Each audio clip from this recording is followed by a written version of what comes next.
Are you down with OTC?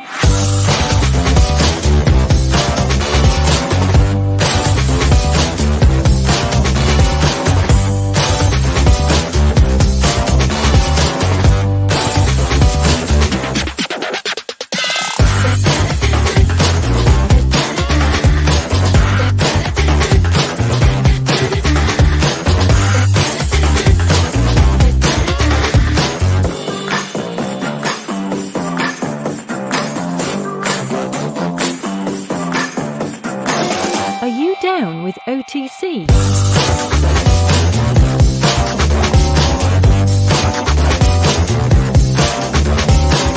OTC. Are you down with OTC?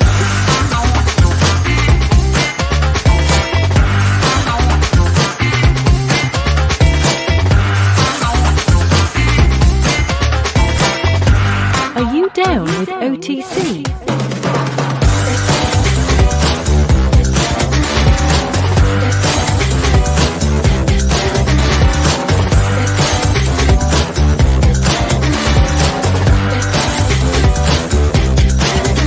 OTC. Are you down with OTC?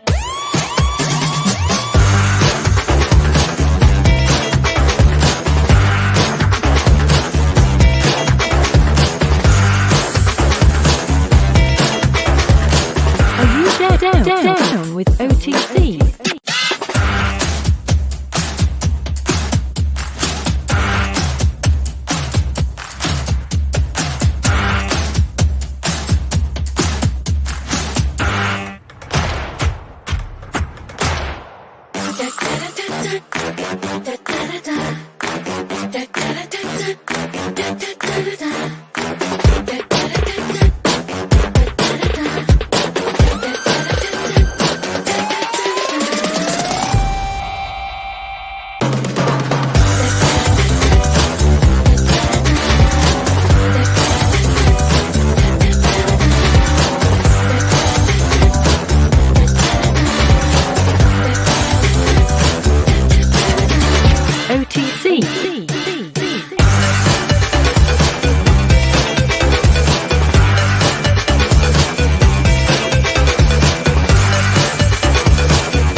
Are you down with OTC?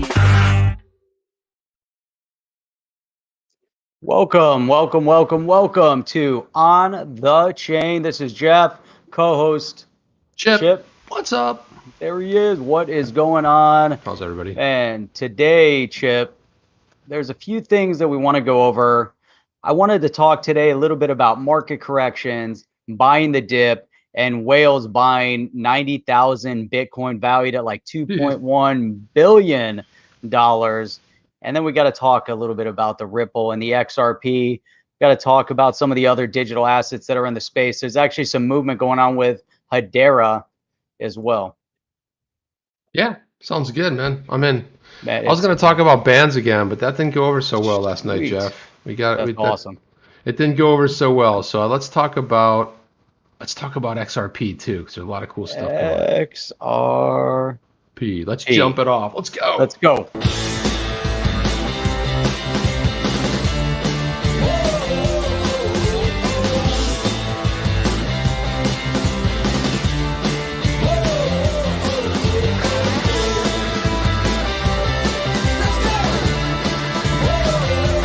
Welcome to On the Chain with Jeff and Chip. What is going on? What is up, good people?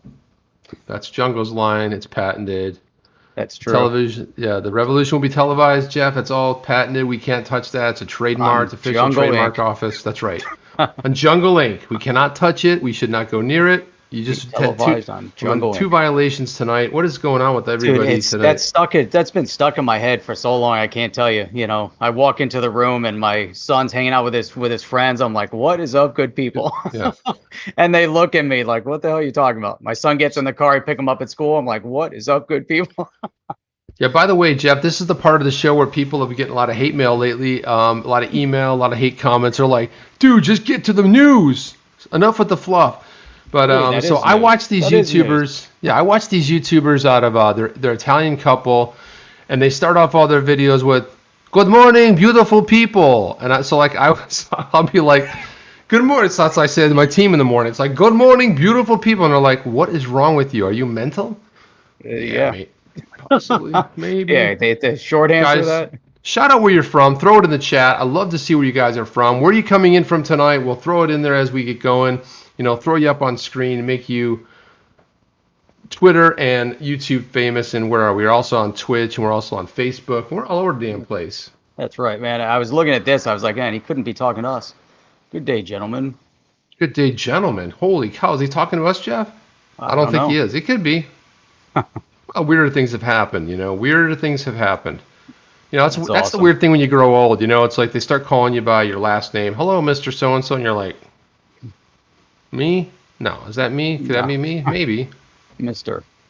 So-and-so. Mr. So-and-so. Hello, Mr. So-and-so. Yeah. So Chip, today there was a little bit of a meltdown in a little tiny bit of a meltdown of the Federal Reserve payments system. Well, and it was monumental.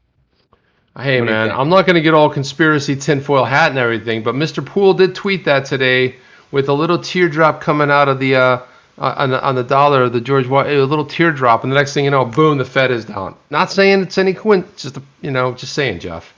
Just like that. Man, but it's crazy. I mean, check this out right there. Look at that. The entire Federal Reserve payment system crashes due to operational error. Could you imagine that? Could you imagine if you're the one who crashed it because that was your error? Well, Jeff, it was $3 trillion that were frozen. Suppose you were waiting for a paycheck. Sorry, we had a little problem with the Fed, No go. Yeah, just a weird little problem. Sorry, you know what happens. Whoop, whoop. Man, they were talking about it all over the place. Look at the Fed system that allows banks to send money back and forth went down for several hours. You think something's going on? You think they're working on something? Here it says the outage, Fed delay, bank wire transfers affecting crypto exchanges. Well, if I was a betting man, Jeff, and sometimes I have been because I am in the crypto, so, and I play the stocks, legalized gambling. Not that I go to casinos, but there is Casino Coin. I know somebody asked about that last night. What's going on with Casino Coin? I'm like, I don't know, man. I haven't heard Casino Coin mentioned in ages. Have you? No. It's been the weirdest thing ever. I've not heard it mentioned. I just heard it like 2 seconds ago. Well, there you go. There you go. Now Mel is saying it sounds like a test. Maybe they're sound like a test, doesn't it? Playing with a few things, right? They may have gotten caught with their proverbial pants down, Jeff, and be like, let's test this thing, and oops, look what happened. Oh, goodness.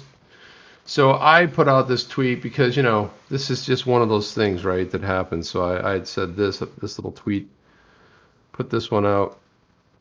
I said, it's just one of those things, I guess. Just a coinky-dink, as they say. Those things. It just happens, It's the Fed Reserve. I mean, $3 trillion halted. These glitches happen. It's always funny, Jeff. You ever notice when something goes awry, they call it a glitch? It was a glitch. No, it's usually not a glitch. If you've been in the software long as I have, you don't have too many glitches. You have bugs, but glitches that bring systems down usually have something to do with a bigger problem, right? So it's bigger problem, bigger picture. Bigger picture, and the big picture is that there's something deep-rooted underneath all this, right? There has to be something a little bit more, but who knows? It's all speculation at this point. Jerome Powell's like, well, it's just a thing. It just went down. Like, okay. Yeah. So, Chip, this is happening. So the biggest money mover in the U.S. goes down today. It just so happens that today they were also talking about they were talking about removing the nuclear codes, taking the power of the nuclear codes away from Joe Biden. Well, I was thinking about writing a letter to Joe because think about it, Jeff. If anybody's more qualified, how about 2 yahoos that are on YouTube? I mean, let's be honest. I mean, you got 2 nut jobs in Congress or 2 yahoos here. That's right. I need to switch. I think we qualify. Switch. I think so. Am I wrong? I mean, where am I going wrong? Where am I going wrong on the Chain family? I would love the switch. Give me that switch. Look at that, gentlemen's. Hello, gentlemen's. Hello, Valentine. Gentlemen's. Hello. How are you? Hello from North Korea. Says XRP Panic. And here you go. Ronnie's saying, speculate away, Chip. We can make this a crypto conspiracy and music channel all in one. Now Ronnie Size is onto something. He always has these really clever ideas. I knew there was something going on. Ronnie Size always like, he knows just how to hook me. He goes, throws the line out, and it's like, he catches a big fish, and he's like, hey, Chip, how about if we talk about music for a while? By the way, Jeff, we did get an amazing shout out. Someone said I gave you guys a like just for the Bunnymen, because I shouted out Echo and Bunnymen, just for the Bunnymen shout out. You know, one of those obscurity things. Nice. So I thought that was pretty cool too. So Moto Yoda saying they took a page out of Robinhood eToro playbook. Just shut it down. Hello, that's Moto. It. Remember that commercial, Jeff? Hello, Moto. Hello, Moto. Yeah, there's a lot going on with this whole. Can you hear me now? Can you hear me now? Remember that? That's we still say that, that's right? Another one. We do. That was a good famous. One. That was really famous. It's very famous. How about Zoom Zoom? Remember that one? No. I'm gonna go with Mazda. No. The Mazda commercial. Oh, Zoom. That was Zoom, a while ago. 20 years plus, man. That's all. You're really digging in deep for that one right there. Good Lord. Just reaching for some material right here. There, that's what I'm talking about. Some material. This is the material people. How do I zoom this thing in? Here we go. Zip. On a Macintosh, you just click it twice, buddy. Zip. Yeah, but that's a Macintosh. Once you go Mac, you never go back. Just keep that. Take that. It says, "Don't miss what's happening." Oh wait, that's not what we're here to talk about. So check this out, man. Michael Saylor. We've talked a lot about him, right? We talk about MicroStrategy a lot. So back in like August, September, they started their acquisition of Bitcoin in and around the $10,000 point. And since then, they've acquired $2.1 billion, $2.1 billion worth of Bitcoin. Man, their average acquisition price right now per Bitcoin is $23,985, and they're currently hodling 90,531 BTC. What are your thoughts on this? That's a brilliant move. I have to say, you know, I got some flack on it on Twitter today, because, you know, a lot of people are tribal and they think, but listen, I think what people are missing, the bigger picture, is that everybody that FOMO's in the Bitcoin is excited about it.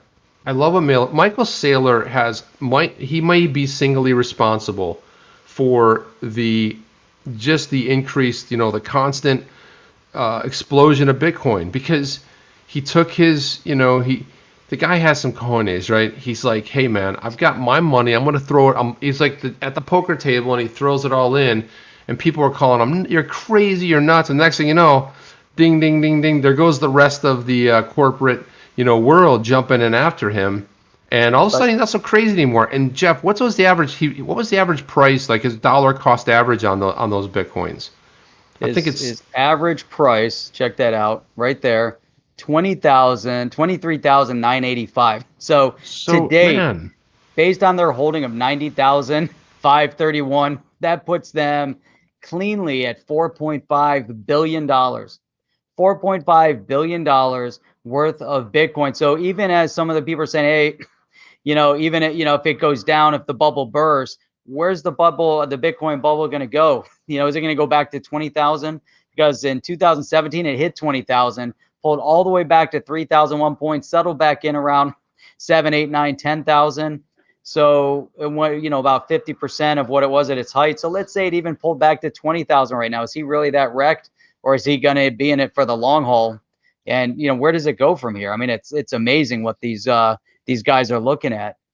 Look, Jeff, Elon Musk is saying, what the hell is this channel? Well, you know, that's interesting, Mr. Musk. We ask ourselves that on a daily basis. But it is a cryptocurrency channel. But he likes it. That's all we care about. That's it. That's all we need, Jeff. A little bit of likes here and there. Every time we start, what the hell is this channel? We're like, what the hell is this channel? What the hell is going on? It's kind of like Seinfeld. It's a channel about nothing. No, it's a lot of cool stuff, right? So, but here's what's funny. You know, we talked a little bit about what was going on with that whole SEC call the other day, and I wanted to highlight this tweet by Stuart Aderati, and he is the general counsel for Ripple. And man, he says always, his words are so succinct. He says a lot. He was commenting on Crypto Newsflash put out something. Ripple versus SEC pretrial conference brings out a bombshell. And remember, we talked about this bombshell the other night, the other day when we did our breakdown, and we were like, "Wow, this was new. We didn't know about this whole thing, what they discovered." So It's massive. he was basically talking about an exchange, which we know we've kind of come to learn that in 2019. We learned that this exchange is known as Coinbase. He says the law requires that persons of ordinary intelligence, which would probably be us, Jeff, be given fair notice of what's prohibited. That's why it's important we learn that sophisticated party, that would be the people in the chat, Jeff, after engaging with the SEC, concluded that transacting in XRP wasn't prohibited, but in fact permitted. Bombshell. And that was something that was one of the things that stood out. I know we covered the other day. That really stood out. We're like, whoa, this is new information. We hadn't heard this before.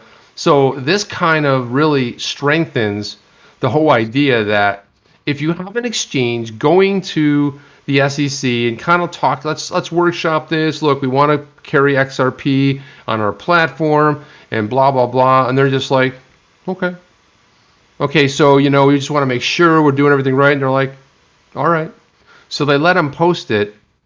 And then they find out later that they didn't prohibit it. They didn't tell them, no, bad move, man. We might have this whole, idea that it could potentially be a security. No, it was none of that.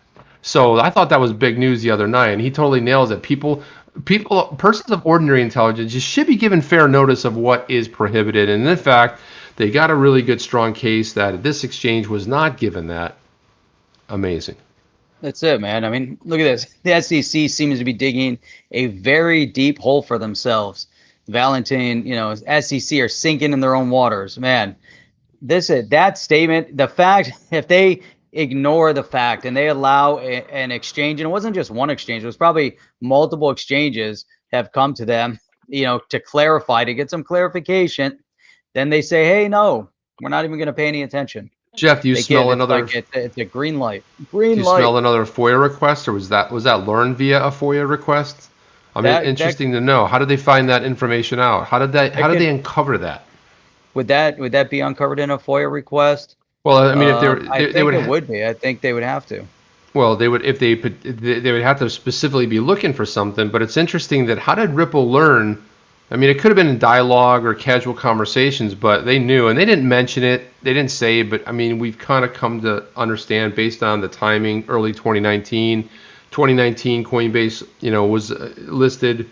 XRP, I think it was 2019, whatever it was. But people are summarizing. And again, we could be wrong. It doesn't really matter what the exchange was. Bottom line was conversations happened. But how is it that they actually learned about that? I mean, what was it that transpired there?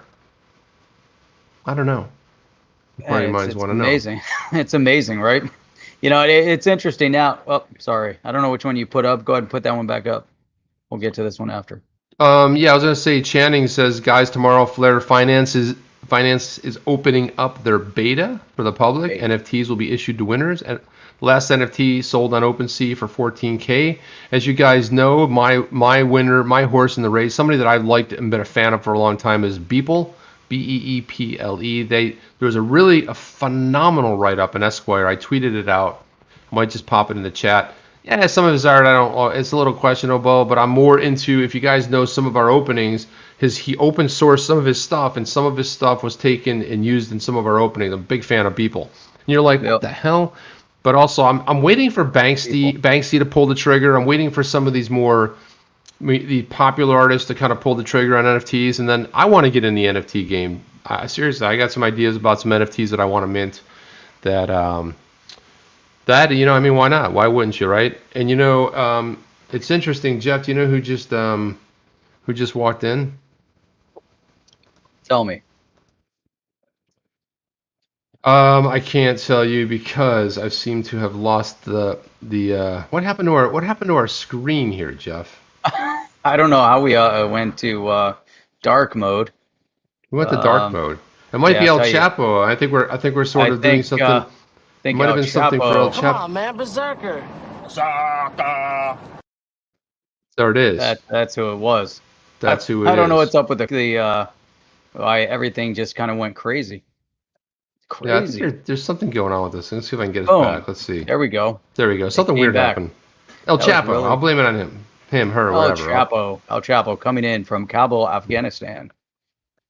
There you go. Can you talk about your thoughts on Gary Gensler, MIT receiving 50 MIO USD from Ripple, and how it may play in favor of Ripple? Well, El What is, Chapo, it might be helpful if you put a link in there or something we know what you're talking about, because I don't know anything about that. But What is the what is MIO? Is that million? I don't know if that's 50 saying a million million, USD 50 million USD. from I don't know. Like to clarify Well, that one. MIT, That'd be Ripple good to may see have given it. it MIT. To So let's MIT. see. That's what I'm thinking. Need to look that up. But that would be, that'd be an interesting point of reference right there. Things that Not you got to really, I talk mean, about. Just because he was a professor. I mean, here it is right here. Here's the story. Well, you got to think about. Look at we were talking about Janet Yellen earlier, and her role in the Federal Reserve, and now she's in the Treasury. Is she still kind of tied back to the Fed? Good question. Good question. Crypto startup Ripple donates 50 million to top universities to boost blockchain adoption. There's 50 million to 17 universities, including MIT. So it was 50 million was distributed amongst them. So it wasn't just the just that. So yeah, that's what he's basically getting at and talking about there. I don't think it makes it. I mean, donating to a university is very different than someone who's a professor at a university who specializes in teaching blockchain. So I don't know if there's any correlation. I mean, yeah, it's an interesting coincidence, but I don't necessarily think that has anything to do with it. I mean, I could be wrong. Reg, let me put this up real quick. Reg Mabry says 2018 Ripple got the tough New York Fed's bit license, federal state, bit license. That was clarity. Suit should fail in Southern District. Should have FOIA for the New York District. I don't even know what those acronyms are. New York. I guess the New York Federal District Court. I don't know. That's probably what it is. But yeah, that bit license. It was a tough bit license. I mean, New York is tough, period. I mean, New York's turning into... But for them to get the bit license, they would have to go through some scrutiny. I mean, look at what's going on right now in New York. But it's a lot of it's just like after the fact also. They're putting a lot of focus right now on the digital asset space. We didn't hear a lot about government activity against digital assets right now. But as you see, it's a concerted effort because you see New York ramping up their cases against specific players, and most of them, like Tether, Bitfinex, they were singling them out. They're coming after a few others. But then look again where Janet Yellen, what her focus was when she first came in to office. She came out, was very negative against digital asset. Then she got positive for a minute. Then she's turning negative again. And it's just this kind of like real wishy-washy. We don't know where they stand kind of approach. They don't know what they're doing approach. And so are they causing this state of confusion? So while all that stuff's going down, then you see the Fed, kind of get disrupted today. And that could have been an error. But when was the last time we saw that kind of an error where $3 trillion is kind of like paused in transaction? I mean, maybe somebody can pull that up while we're talking. I don't remember the last time something like that happened. Not in recent times, anyway. It is kind of a weird oddity, right? I mean, it's a very strange sort of a thing.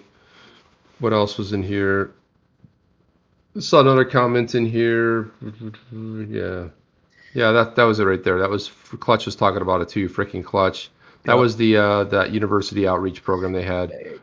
And but a lot of people, one of the teachers in the space. A lot of the community is putting a lot of stock into Gary Gensler, and we all hope for the best. But if you look back over the Fed, and some of the previous chairs and some of the things they had to deal with, you look back in the early days, even going back 15 years when you looked at Microsoft, Tesla, everybody's sort of been sued. But what I find odd is that when you look at Kick.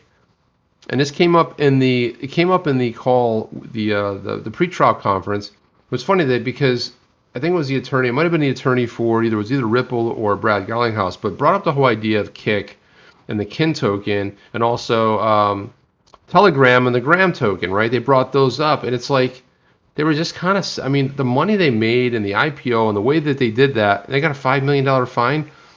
Who made out on those? The attorneys. The attorneys are the ones that are going to get rich in this whole thing. Oh, the You got attorneys, yeah, always. You got 21 attorneys between Ripple, Brad Garlinghouse, Chris Larson. Now, it's interesting to see if that will be tossed out or not. Now, they made some good, I guess, justifications for why that should be tossed out, regardless if it goes to trial or not. People are like, if Gary Gensler comes in, his hearing is scheduled, his confirmation hearing is, I believe, on March 2nd, and he gets confirmed because it's going to be a smooth pass. There's basically, they have all the votes, so it's a matter of just questioning. So that'll be interesting to hear if anybody brings up interesting questions, because it's in the Senate. And it'll be interesting, some of the senators who may pose some interesting questions. Just curious of what that might look like, given what they might ask Gensler. But we've seen him in 2 occasions where he's been very talked about Ripple and XRP specifically being a token, cryptocurrency. But then there's been other things. Again, you have to know how far you go back. Is it 2 years ago he said it, 3 years ago? There's some things. But look, everybody has the option to change their mind. And if he comes in, he's inheriting all this. Imagine you get confirmed, you're dealing with this high-profile hearing. You got to go before all the senators and their wonky questions. You get confirmed, and then what happens? Then you got to go, and you have all this stuff going on at the SEC. I mean, think about how long it's going to take. And then one of them is this high-profile lawsuit that's happening with cryptocurrency. But one thing that I think Gensler probably is very aware of is the fact that this is not an assault on Ripple. Forget about Ripple. This is all about altcoins. And like I said, if you look at what happened in 2015, we went through it, 2014, 2015, with Vitalik Buterin and the whole Ethereum Foundation. That's right. Looks a lot. There's a lot. It does. Looks a lot and smells a lot like something's not quite right there, if you know what I'm... Yeah, there's so much more to it, and Matrix brought this up. He said if you go back and you watch his lectures, Gensler's lectures on YouTube, he said he's a strange character. He's not a fan of crypto, but he is a fan of government regulation. And you get into this, I think many of us, as we kind of reach out and we're looking for those in the political sphere that could potentially bring about regulatory clarity for the operation and growth and development within this space. Now, we've seen some very, clear supporters. Tom Emmer, Congressman. Warren Davidson, Congressman. Darren Soto, Congressman. There's a handful of others. Those are probably the 3 most outspoken. We see that Wyoming as a state has become very crypto friendly, and we're starting to see, some trend. But just because we talked about Hester Pierce, right? Is that her name? Hester. Yeah, well, Pierce, Crypto right? Mom. Crypto Mom. That's easier. We talked about her. Is she really the proponent that is going to take it and run with it through the SEC? One, she's one of 5 commissioners. She can very easily be, drowned out. Now Gensler is coming out. Is he truly in favor of creating regulatory clarity, or is he in favor of creating regulation that could be a stranglehold on the digital asset space? It's hard to tell when these are appointed individuals, because the appointed individuals, regardless of what their opinions are now subject to those that are controlling and running the administration. So if you look at the Treasury Secretary and you see what she's doing, if you see what the New York Attorney General is doing, if you see, what the overall, what the administration's tendency is to be a little more, I don't want to say outspoken, but, those that are in support of this administration, Maxine Waters, not super friendly in the crypto space, tried to come out and create a digital dollar and kind of bury it into the CARES Act or the CARES bill that was distribution to help support people 6 months ago. Man, I don't know. To me, there's big question marks. We have to see where it's going. If we want true regulatory clarity, it's not going to come from appointed individuals. Regulatory clarity has to come through Congress. It has to come through the representatives. That's the only way it's really going to be done. And so the SEC can still come out and give some sort of thought process on something, as they've done with ETH and BTC. They came out to, well, no, Ethereum may have been a security. It isn't now. BTC isn't a security. However, what if Congress decides that they want to come out with their own clarity and reassess? It could change where the SEC is. The SEC, that's not written legislation. That's just kind of their interpretation. Am I off base with this? No, not at all. But I think what I would add to that, Jeff, is the fact that there's one senator in particular that I just cannot wait to grill Mr. Gary Gensler. And that senator is none other than Cynthia Lummis. Now, Cynthia Lummis, as we know, is from Wyoming. She's brand newly minted. She's a big advocate of Bitcoin. She's a big advocate, and she famously, she knows something about finance because she ran that. I think she was the comptroller. What did she do at this? She was doing something at the.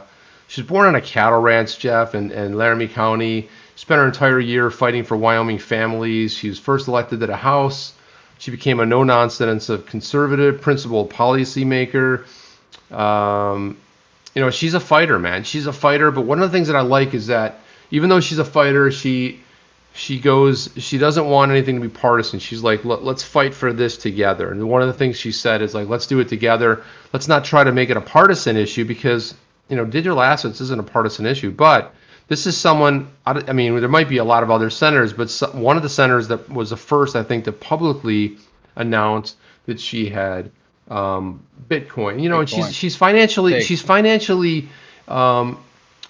a financial conservative, or a fiscal conservative, and she criticized the aid package, which is a big spending bill. She's hopeful there'll be some runway left. She's just somebody who's fighting, like, hey, do the right thing. And so I can see Cynthia, of all the names you mentioned there, Cynthia Lummis is right up top, because I really like her attitude. You know what? She grew up on a ranch, a cattle ranch. She's no nonsense. She's not a big city slicker. I love that a lot about her, man. That's right. I think we got to get her on the show. I'd love to get Cynthia Lummis on the show, right? If she has time. Yeah. Say, like, between your hearings and stuff, why not put her on the show? It's a great idea, Jeff. Anybody can get a message to Cynthia and help us accelerate that. Expedite that process a little bit.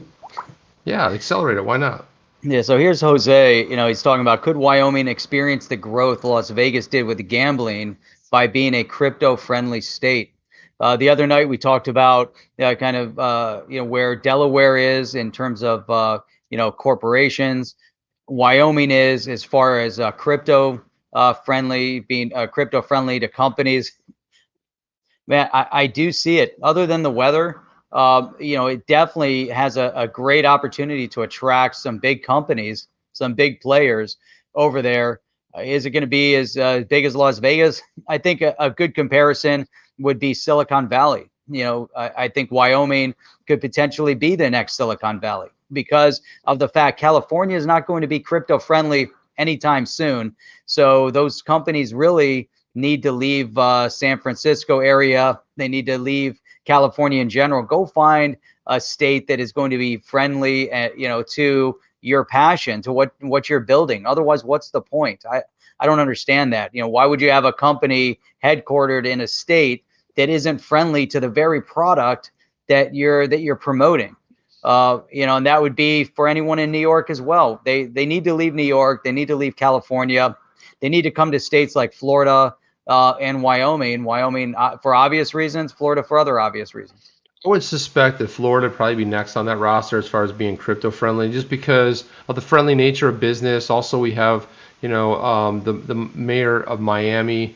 I think his name is Suarez. He's he's so crypto friendly. A lot of fintech startups and companies are relocating to Miami. I mean, first of all, the weather, but also taxation too.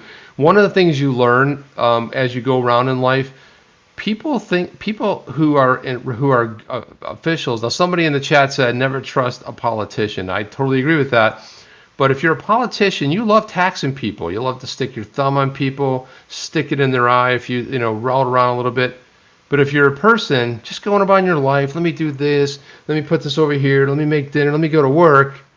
Turns out you don't like taxation so much, right? And so when you were living in a state called California, when you are taxed to death, it's like living in the UK. I just took a deep breath. That's a tax. And well, what do you mean? Well, I'll put a value added tax on that. Wait, on top of the tax? A tax on top of the tax. And that's California and New York. The two tax to death. And that's why everyone's leaving in droves. That's exactly why they're leaving in droves. That's right.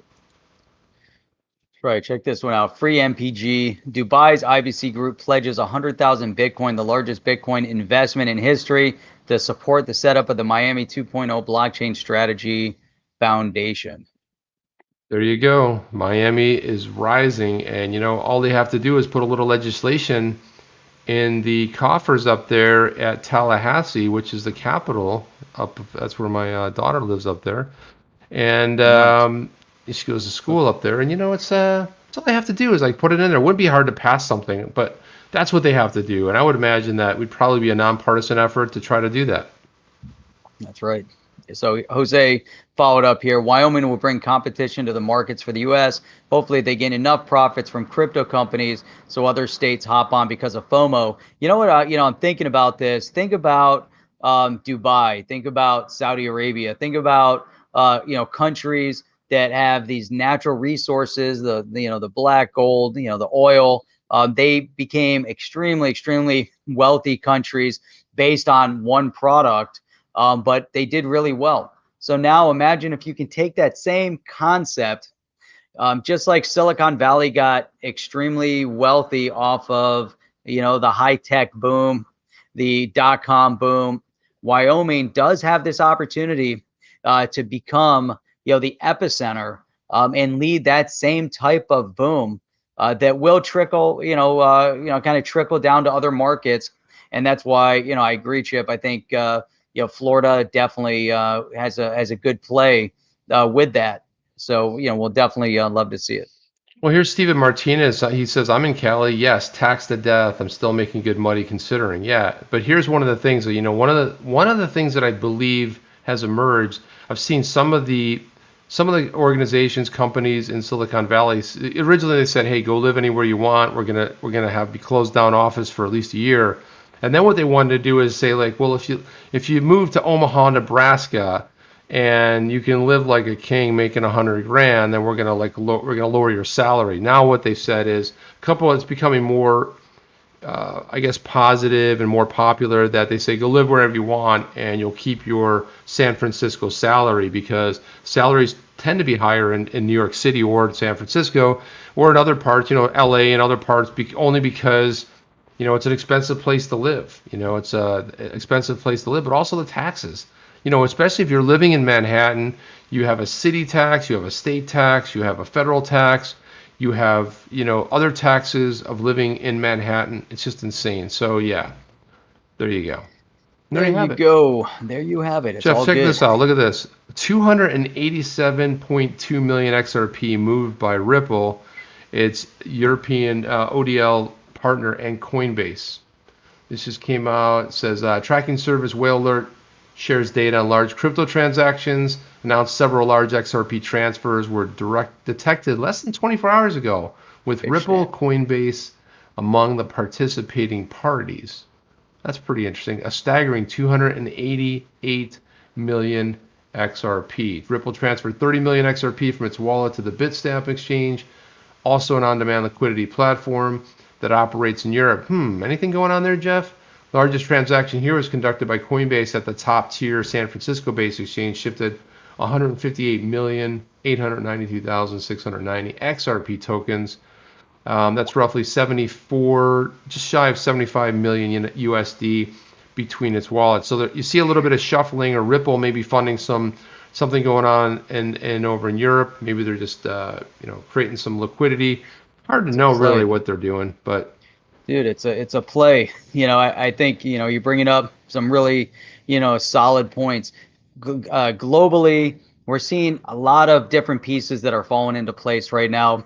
maybe the whole thing with the Fed, wasn't so much of a coincidence. But we are seeing a lot of discussion around the digital currency projects, around central bank digital currency projects. And I did want to highlight another one, which is India, and this is really interesting. I mean, it falls into the whole conversation that we're having right now, because I look at India, been there multiple times, done a tremendous amount of business over in India. I always found the ingenuity of what can be over in India, despite all the odds, is phenomenal. And it's a space of immense potential of growth with 1.2, 1.3 billion people. Their biggest competitor population wise would be China. And the reason why this is relevant is because both China and India are now in this game of who can get out the first successful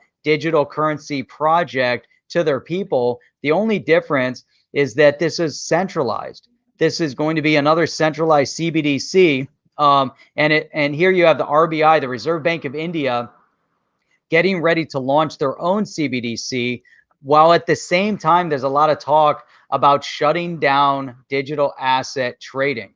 So you have cryptocurrency trading, again, getting shut down, again, being smothered in India. But this is very relevant, because here's a place where over-regulation, where there's direct competition between the RBI and the digital asset exchanges. And what does the RBI do? They have more influence at this point in time, more lobbying power. We talked about lobbying.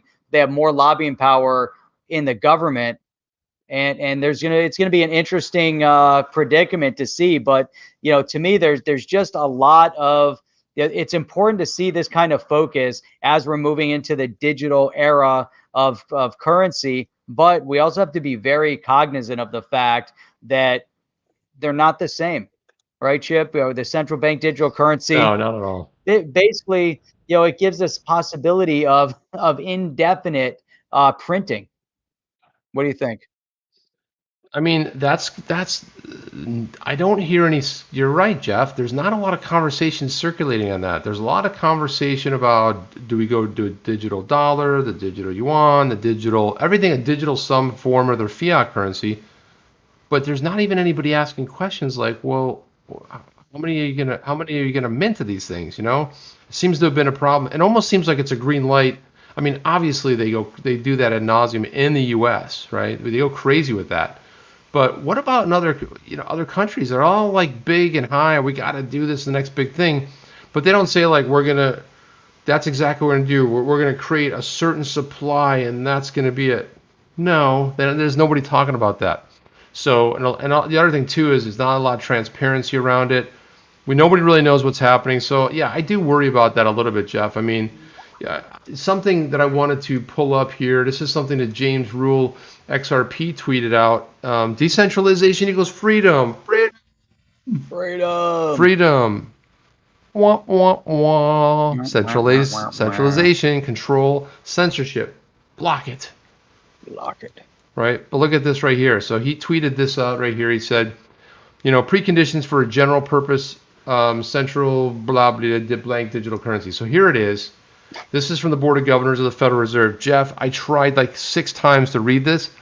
It is the most mind-numbing, spirit-crushing thing you will ever read. And I recommend it for reading if you're going to bed.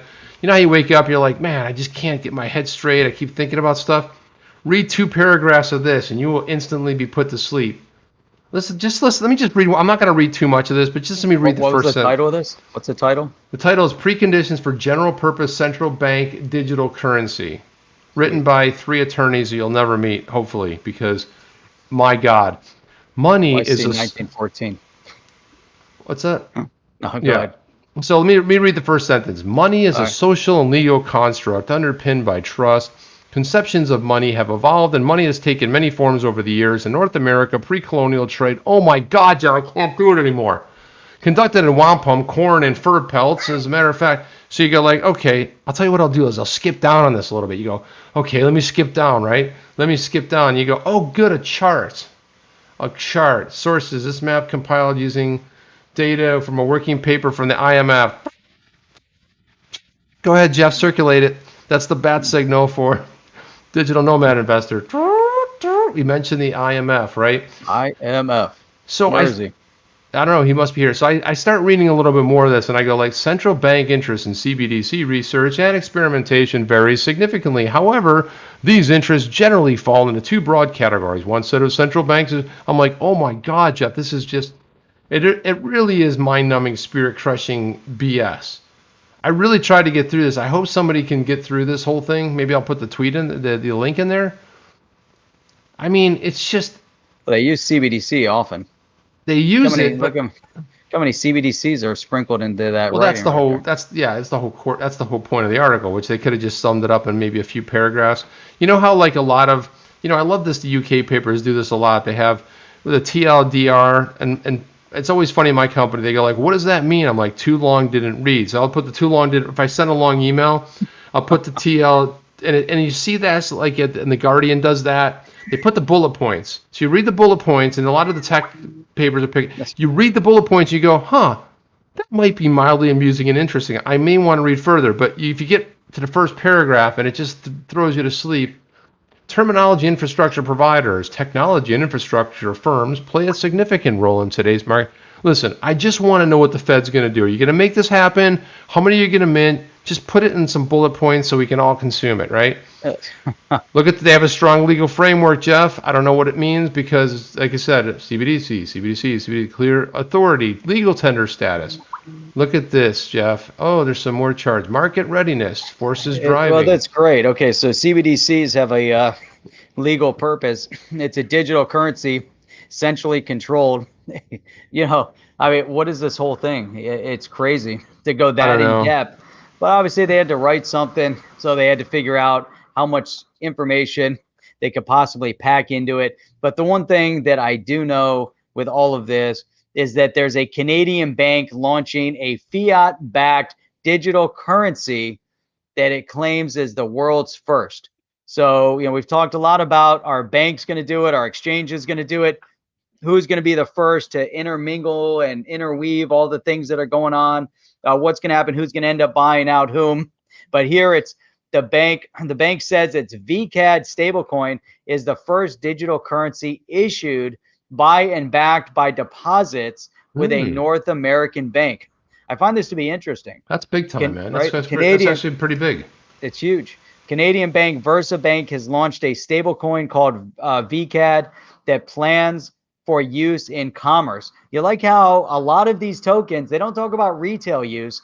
Everybody's talking about commerce. Why are they talking about commerce? Because commerce is broken. You know what happened to me this week? Once again, I tried to get a bank wire, and the customer sent me the bank wire on Monday, said I went through, I have confirmation. This morning he calls me up. He said, hey, what's going on?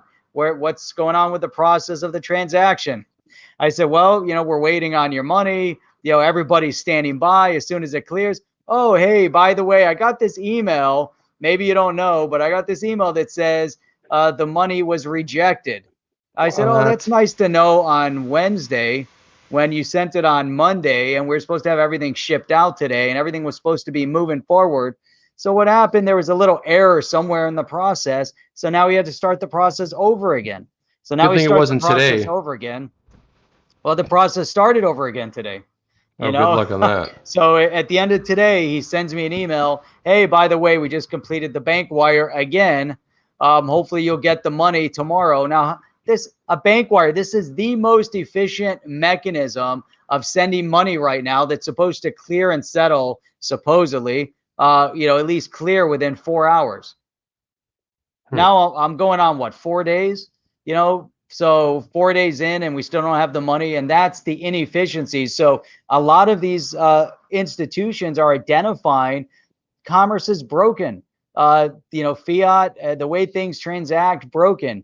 I find this amazing, man. For the launch, VersaBank partnered with StableCorp, a joint venture between crypto asset manager 3iQ and blockchain development firm Mavinet, both also Canada-based. Man, maybe we need to be focusing a little bit more on Canada. What do you think? Canada seems to be making some pretty big moves. I'll be honest. I mean, that's pretty big. I mean, it's like I used to live like from the border. I grew up basically on really close to Canada. I spent a lot of time in Niagara Falls, Canada, because I grew up pretty close to Niagara Falls, New York. And I have to say, you know, it's impressive. It's impressive to see everybody else making these big moves, except for who? The U.S. The U.S. So, That's because they're running around with their shoelaces untied. I know, and tripping over each other. Look at this, Jeff. Coinbase. You know, remember BZ came out or CZ came out? Chaopeng Zhang. He came out. He said from Binance said, "Hey, He was the one who said, "Well, where's your headquarters?" He goes, "Wherever I am." And I was like, that doesn't instill a lot of confidence, man. Yeah, that's just not a confidence builder. But so Coinbase says it no longer has one headquarters. They're demoting their San Francisco office. Demoting. Now look at this, Jeff. Bullet points. I like bullet points a lot. This is it. That's all we have to read. Moving into the Treasury, to the Fed. Coinbase saying San Francisco no longer its official headquarters. This might be a mass exodus from San Francisco. Most of the company will have the option to stay remote post-pandemic, and it's not the first crypto company to pull off a decentralized workforce, which is interesting. Where's he going? No, it's just they're doesn't say where they're going. Does it? They're just foregoing a formal headquarters, more like the spirit of crypto, more be like being decentralized, except they want to be like Binance. I think they're trying to send a strong message. See, Binance already pulled it. Chaopeng Zhao already pulled it off, and they don't have they have a headquarter registered in the Cayman Islands. I think what he's trying to do is become a little bit more decentralized in nature, right? I think that's really what the big thing is. And yeah, I like the idea. I like the idea of the Cayman Islands. Solid. That's a great place for a headquarters. Great place when you have to have, company meetings. Where you got to go? We're going to HQ. Where is that? It's in the Cayman Islands. How bad could it be? That's where the Binance headquarters is officially registered there. Yeah, I mean officially, but who knows? That could have changed, right? Yeah, Coinbase might they be moving to Wyoming now. The thing is, you have to have a summer office in Wyoming and a winter office in the Cayman Islands. Now you're all said you can accomplish that through the decentralized world, as Coinbase CEO there is talking about. Yeah, summer and winter both, I think combined, which is interesting. Yeah, so I don't know, man. There's so much going on. What did you say? But trying to find. There's somebody had a good. Yo, G's in here. What's up? We have Berserker, Running Size, Clifton Hill, and then somebody put up a comment again. I can't find it, Jeff. Having a little bit of. I was having some camera issues with my primary camera, so my other camera's bouncing around. Well, I'm always bouncing around because I got that nervous leg syndrome. My legs are always going like a million miles an hour. I just can't sit still, Jeff. It's just such an awkward thing for me to do. So my legs moving, my arms moving. I'm tapping on the table. I'm always, Man, so yeah. Check this out. I want to talk just a little bit about dips and market sentiment here. So I find it. We've been talking a lot about. We've seen the movement. You see a lot of people talking about stocks go down, digital assets go down, buy the dips. There's no difference when you look at the stock market. They've been talking about a market correction for a while. The market obviously corrected over the past few days. And what are some of the big statements that are coming out here? And immediately, some of the statements are this is a buying opportunity. And we're seeing this more and more where you have, when you have a market correction, you have stock go down. Is it the opportunity? The one thing that allows people to stand out when you see, especially those that are holding over a long period of time, they're not trading, they're investing over the long haul. This is when they start buying. Just like we saw with you're seeing Michael Saylor, we see him buying. He's buying Bitcoin. He's buying when it was low. He's buying when it's high. Buys when it pulls back. What do you think about this? Buy the dips as stocks experience a long overdue correction. What do you think about that?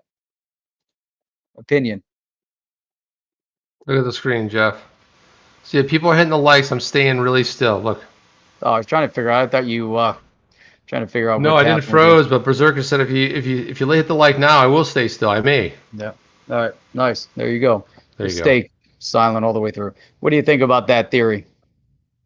about buying when it's on the dip. What I'm shocked about is the fact that that's a mainstream sort of like a financial publication, and they're actually, it's interesting because that wasn't the case maybe a year or 2 years ago. A year or 2 years ago, they would be saying it's a scam, it's all going to crash, it's going to crash. But now they're like, hey, could be a buying opportunity. So that's a different sort of a take. That's the first time I've really heard. Was that CNBC that was doing that? That's CNBC right there. See, Yeah, before, remember they were talking about, CNBC. they would talk about it's a scam. It's don't buy into this whole scam. But now they're talking about it's just a market correction. So this is a big deal, man.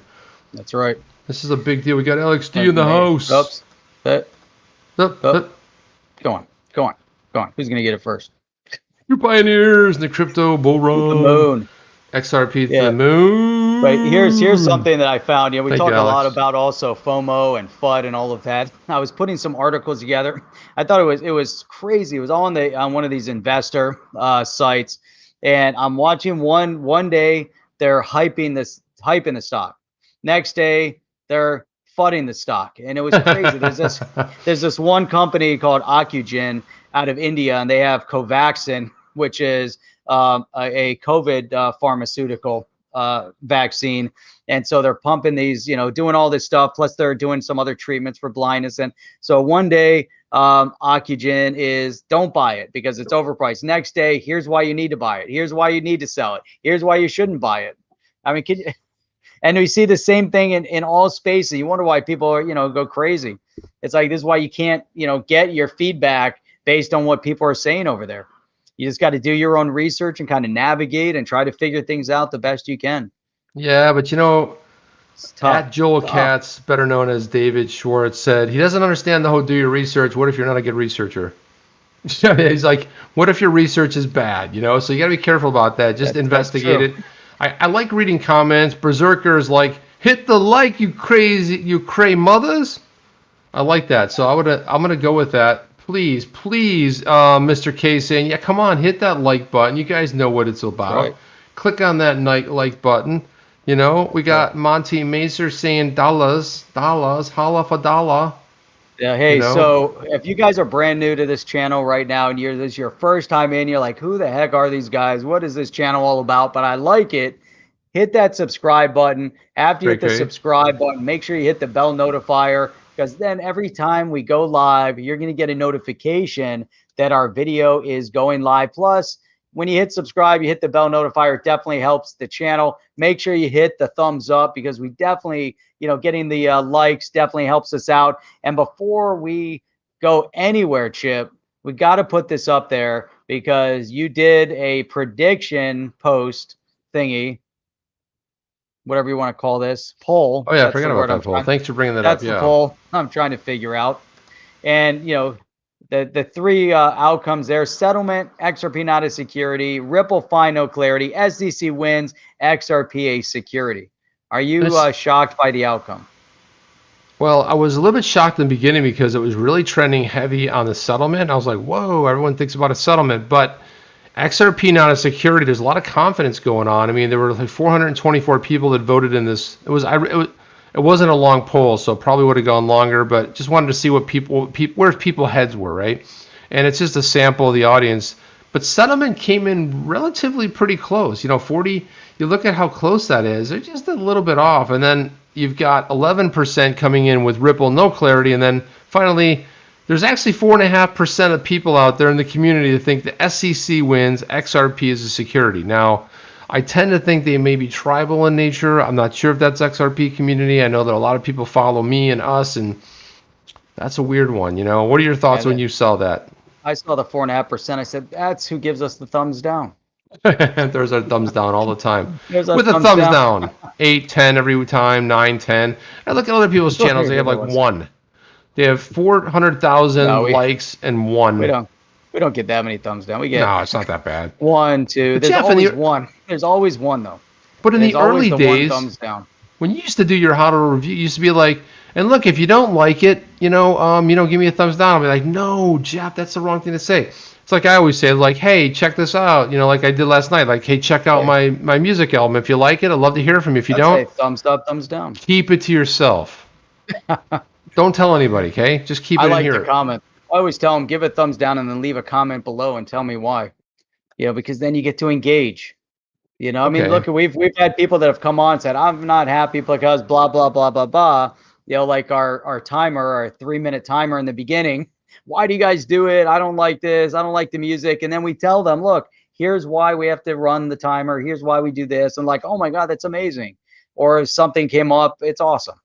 People love it, and then, it's got to. Yeah, and it was funny because we got a feedback. Yeah, we talk about comments, and somebody said, he said, that guy looks like, hey, thanks, Stefano. He liked the music. There you go. Boom. He liked the music. Boom. See that? Bam. Halcyon Days. Yes. All right. Cough. That was not good. That was not good. Love the music. Yeah. I mean, look, it's not for everybody, but somebody else said, hey, you remind me that you're that ex FBI commie. And I was like, what? What are we talking about here? Ex FBI commie. And I was like, well, who are you talking about? And you're like, the guy that has hair. I'm like, the guy that has hair. Yeah, the redheaded guy. I'm like, that's me. I was talking to the guy in the comments. I was like, that's me. I'm Chip. And he goes, yeah, you're the ex FBI commie. And I was like, oh. He was trying to say the ex FBI director Comey, but he was spelling it commie. And I was like, commie means communist. I'm anywhere near, so far away from that, right? So that was a funny thing. That was hilarious. Yeah, that was a funny thing. Again, man, today, I can't believe today's Wednesday. Tomorrow's Thursday, and then we get a nice weekend coming up. Thursday, 8 p.m. Eastern Standard Time. Make sure you guys join us back here. And we are getting ready to lock in a date for the next On the Chain community meetup. So that's going to be coming up here pretty soon. We're going to announce the date on Sunday. On Sunday. Yeah. Nick, we had a great time last time. Just so you guys know, it's very intimate. It doesn't get recorded. You can sort of just come in, be yourself. You can use your screen name. We don't know who you are. It's not about. I thought it was more fun. Everybody last one engaged. They had their cameras turned on. We have virtual tables, so you just pick a table and boom, you're transported. So it's smaller crowds of people and you can move amongst tables. And we were fortunate enough last time Crypto Eddie was there. We had James Rule XRP that joined us. So it's kind of fun to sit around and just mingle and talk about, because there were some really amazing deep conversations that took place, and I was just like enjoying listening for a change instead of talking. So we'd love you guys to pop in and really enjoy it. Then we had a couple sessions, like 15-minute sessions where Jeff and I did one, Crypto Eddie did one, we did one together, James Rule XRP. So and again, it was the first one, so you're getting some of the bugs. And guess what? It's free because we are sponsoring it. You guys just go ahead and register for it, and then you pop in and you do it. So that's all we have, Jeff. Yeah. Thank you for being here exclusively on the chain. We'll see you on the next one. Are you down with OTC? Please like, subscribe, and click the bell to be notified when the next video drops.